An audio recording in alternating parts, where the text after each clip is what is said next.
Hello students, today we are going to start chapter 2 of civics, that is understanding secularism. Children, in this chapter we will study what is secularism, why is it important to separate religion from state, what are the objectives of Indian secularism, and what are the strategies adopted by Indian state to achieve these objectives. All these topics we will discuss one by one. Now our first topic is what is secularism.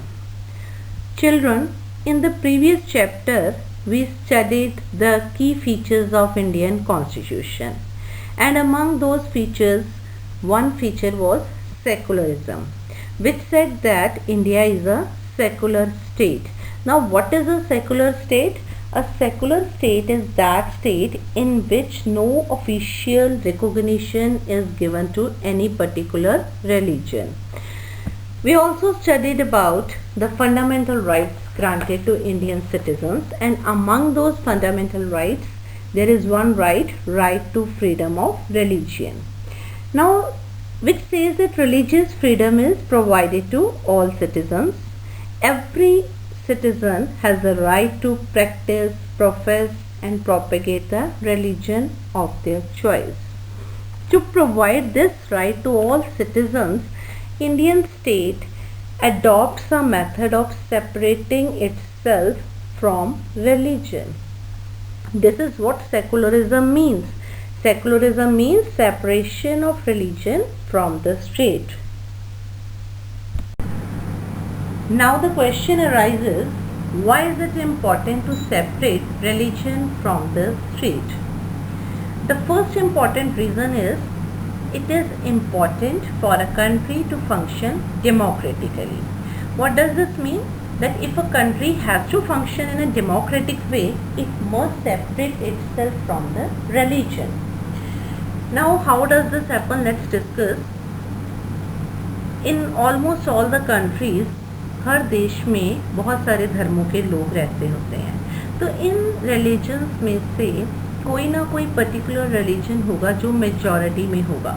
अब अगर इस majority religious group को political power पर इसकी access हो, तब ये उस पॉलिटिकल पावर को और सारे फाइनेंशियल रिसोर्सेज को अपने धर्म के लोगों के फ़ायदे के लिए यूज़ करेगा और माइनॉरिटी रिलीजियस ग्रुप के इंटरेस्ट को इग्नोर करेगा, उनको डोमिनेट करेगा माइनॉरिटीज़ को.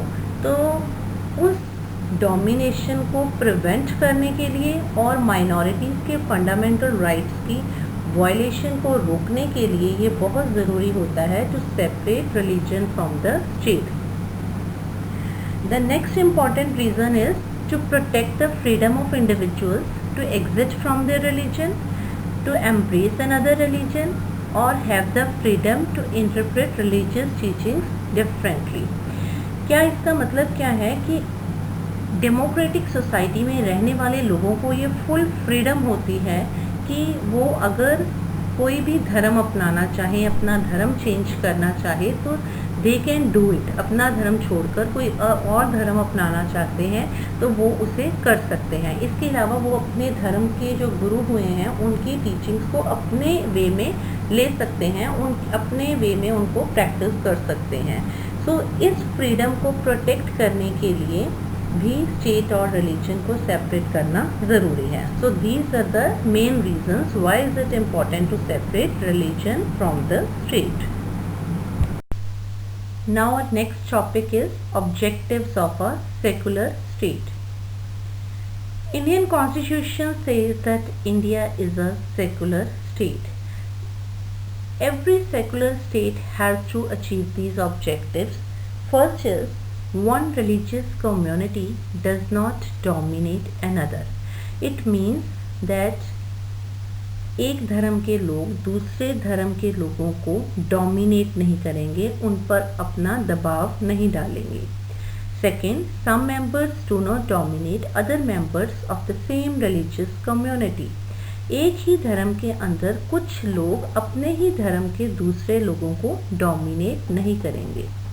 Third objective is the state does not enforce any particular religion nor take away the religious freedom of individuals.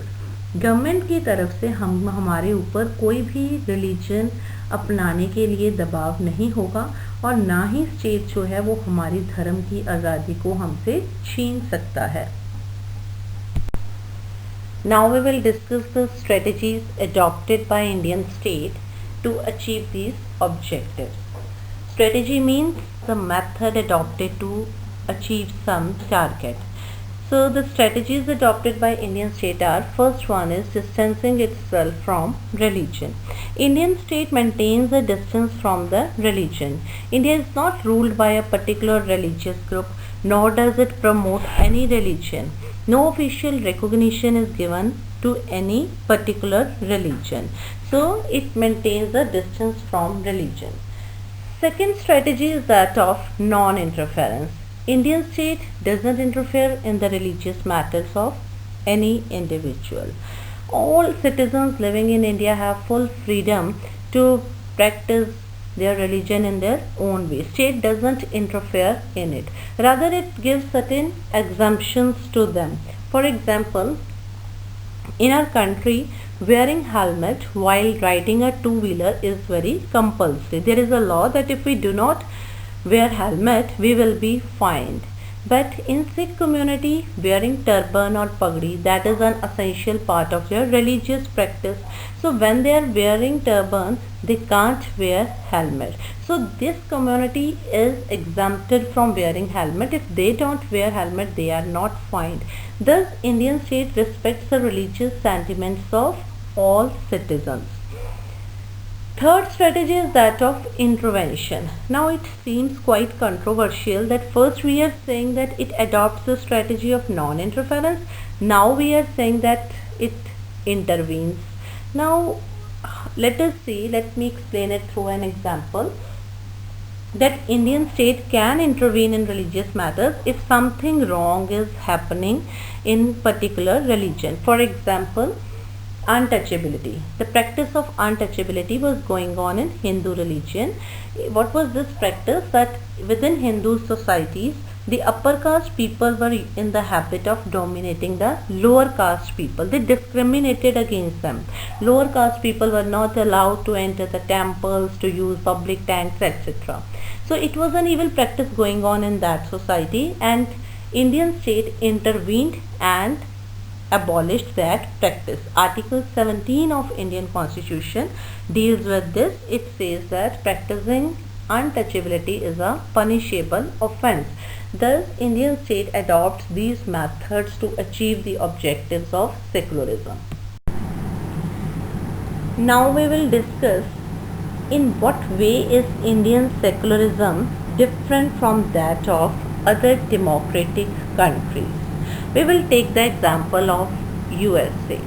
In USA also there is separation between state and religion, which means that neither the state nor religion interfere in each other's matters. In India also there is this separation, but the difference between the two is that in America this separation is very strict. Means they will not interfere in each other's matter in any case. But in Indian state, this separation between state and religion is not so strict.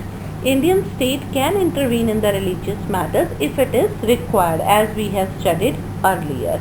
So as it intervened in the matters of Hindu religious practices, like to abolish the practice of untouchability.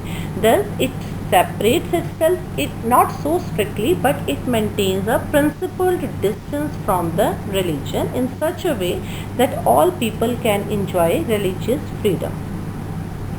So students, in this chapter we have studied that India is a secular state. This is a very important feature of Indian Constitution. So Indian state works in many ways, different methods. It adopts different methods to achieve the objective of secularism. In India, all citizens enjoy full freedom. It is their fundamental right that they can adopt, propagate, profess or change their religion. If anybody violates this fundamental right, we can move to the courts and court will provide us our right.